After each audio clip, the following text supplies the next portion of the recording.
Pertama, cara mengatur tampilan Sidali desktop agar memudahkan kita dalam bekerja. Menurut saya pribadi, kita harus menampilkan kolom desa, keterangan, dan tanggal update. Hal itu dapat membantu kita dalam bekerja di Sidali, yaitu dengan cara tekan menu Help, kemudian pilih Setting aplikasi. Di sini akan ada pilihan menu apa saja yang ingin kita tampilkan. Kalau saya pribadi memilih untuk menampilkan juga kolom desa atau kelurahan, kode saring atau keterangan, dan tanggal update. Kemudian simpan. Coba kita lihat. Maka akan tampil kolom desa dan keterangan dan tanggal update. Manfaatnya antara lain seperti ini. Misal kita buka desa Kinal, desa Gramat.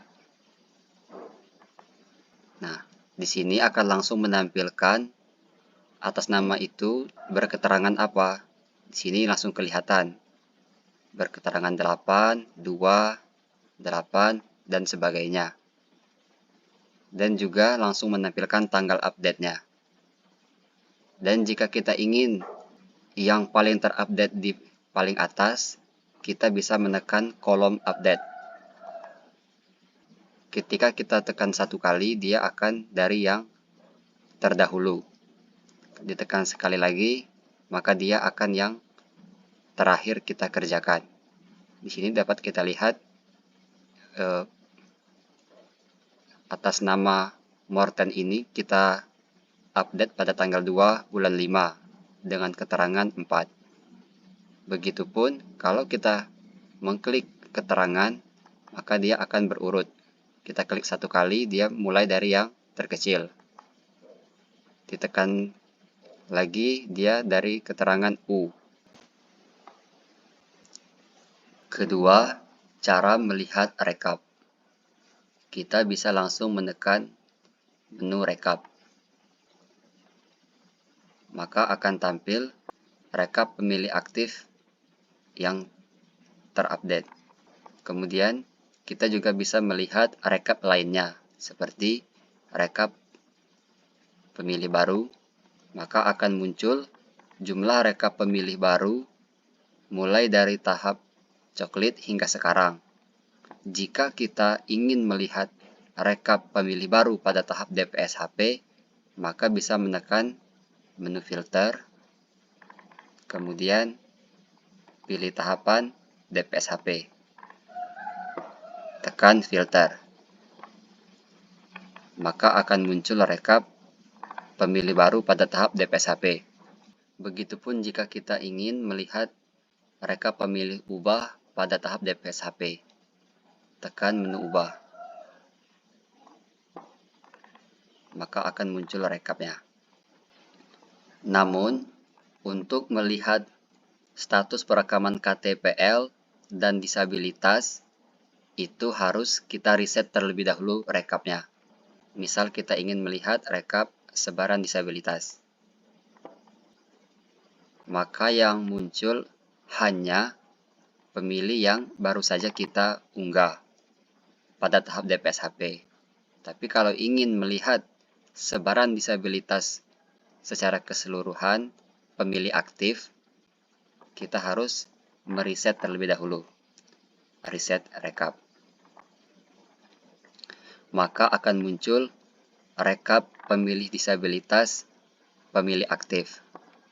Begitupun status perekaman KTPL. Ini adalah rekap status perekaman KTPL. B artinya yang belum rekam, S yang sudah rekam. Status rekam ini akan merekap hanya pemilih aktif saja, tidak untuk pemilih yang sudah kita TMS-kan atau kita saring. Ketiga, cara mencari by name. Kita bisa menggunakan menu filter. Kita bisa menggunakan berdasarkan tanggal update, nama, nick, kakak, dan lainnya. Di sini saya akan mencontohkan mencari by nick. Contoh, saya ingin mencari atas nama nick ini. Kemudian tekan filter. Maka akan muncul pemilih yang kita cari. Di sini bisa kita lihat dia berketerangan 1 atau meninggal dan kita update pada tanggal 6 bulan 5. Ketika telah selesai, kita bisa meresetnya kembali.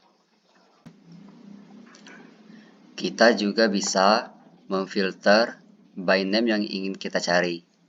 Misal, kita ingin memunculkan by name yang meninggal. Kita bisa menekan menu keterangan, pilih kategori meninggal, kemudian filter. Maka akan muncul nama-nama yang telah meninggal. Untuk mencari di desa tertentu, teman-teman bisa memilih desanya langsung. Pilih kecamatan, pilih desa, kemudian ganti. Maka akan muncul pemilih yang meninggal di desa tersebut. Setelah selesai, bisa di-reset kembali. Begitupun jika teman-teman ingin melihat nama-nama pemilih yang belum perekaman KTPL. Bisa dilihat dengan cara tekan menu KTPL, pilih yang B, kemudian filter. Maka akan muncul pemilih yang status rekamnya belum rekam. Teman-teman juga bisa memilih desa yang ingin dilihat.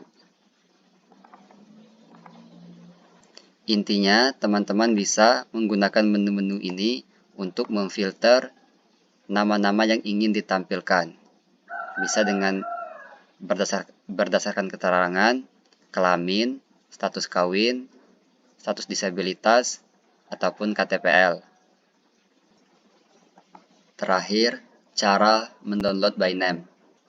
Misal teman-teman ingin mendownload by name yang belum rekam KTPL. Pilih B, kemudian filter. Nah, nama-nama ini bisa kita download dengan cara tekan menu tools, kemudian simpan CSV, bisa, simpan Excel juga bisa. Tapi kalau saya pribadi lebih senang yang CSV. Kemudian simpan di tempat yang kita inginkan. Jika kita hanya ingin mendownload desa tertentu, maka sebelum download kita bisa memilih desa tersebut.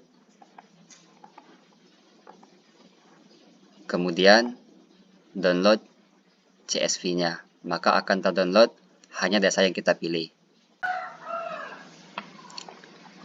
Terakhir, berikut cara mengonversi data CSV yang telah kita download dari Sidali. Pertama, kita blok kolom A, kemudian pilih menu data, text to column, kemudian pilih delimited, next. Pada order kita tulis pagar atau hashtag, kemudian next, dan pada NKK dan nick itu kita ubah formatnya menjadi teks, kemudian finish, kemudian save as, atau bisa menekan F12. File ini kita simpan dalam bentuk workbook XLSX, kemudian simpan. Kita telah mendapatkan by name yang kita cari sebelumnya. Semoga bermanfaat. Terima kasih. Assalamualaikum warahmatullahi wabarakatuh.